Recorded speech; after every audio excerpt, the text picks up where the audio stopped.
ఛత్తీస్గఢ్ని clean sweep చేసే కార్యక్రమం నడుస్తుంది.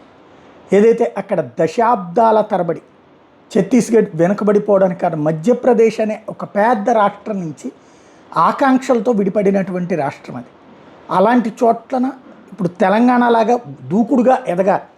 ఆంధ్ర నుంచి విడిపడ్డ తర్వాత తెలంగాణ ఎంత డెవలప్ అయింది, ఎంత వేగంగా డెవలప్ అయింది, వాళ్ళల్లో అప్పుడు ఆకాంక్ష ఏంటి, ఆంధ్ర వాళ్ళు మా ప్రయోజనాలు పొందేస్తున్నారు అన్నట్టు. అలాంటిదే అక్కడ మధ్యప్రదేశ్లో కూడా వచ్చి ఛత్తీస్గఢ్ ఆ తరహా వాతావరణంలోనే వచ్చి సహజ వనరులు బోల్డ్ అంత ఉన్నాయి. ఆ సహజ వనరులంతా గనుల రూపంలో ఉంటాయి. అలాంటి చోట్లన మావోయిస్టుల పంజా. మావోయిస్టులకు మామూళ్ళు ఇస్తే గనులు జరుగుతాయి, మావోయిస్టులకు మామూళ్ళు లేకపోతే పర్యావరణం పేరుతో గిరిజనుల్ని రెచ్చగొట్టి చేసుకోవడం. తద్వారా వాజ్పేయి టైంలో విడిపోతే ఈరోజు వరకు దాని అభివృద్ధి అడుగు ముందుకి 4 అడుగులు వెనక్కి అన్నటువంటి సిచ్యుయేషన్. ఇప్పుడు అక్కడ నక్సలైట్ల వేట కొనసాగుతోంది. దేశం మొత్తం మీద అత్యధికంగా నక్సలైట్లు ఇప్పటికీ నివసిస్తున్నటువంటి ప్రాంతం అక్కడే.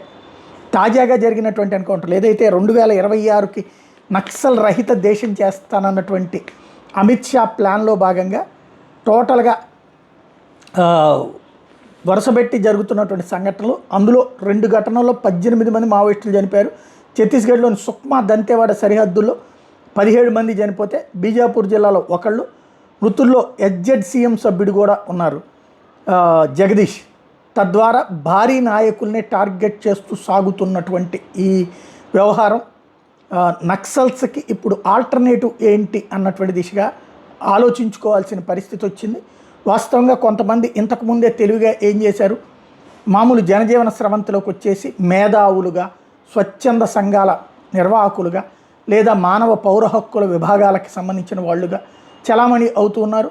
వాళ్ళు ఆల్రెడీ అడవిలో కూర్చుని అక్కడ వాళ్ళకి నేర్పే బదులు జనజీవన స్రవంతిలో ఉన్నటువంటి యువతని నక్సలిజం వైపుకి ఆకర్షించడం, లేదా నక్సలిజం పట్ల పాజిటివ్ ఇమేజ్ క్రియేట్ చేయడం చేయగలుగుతున్నారు.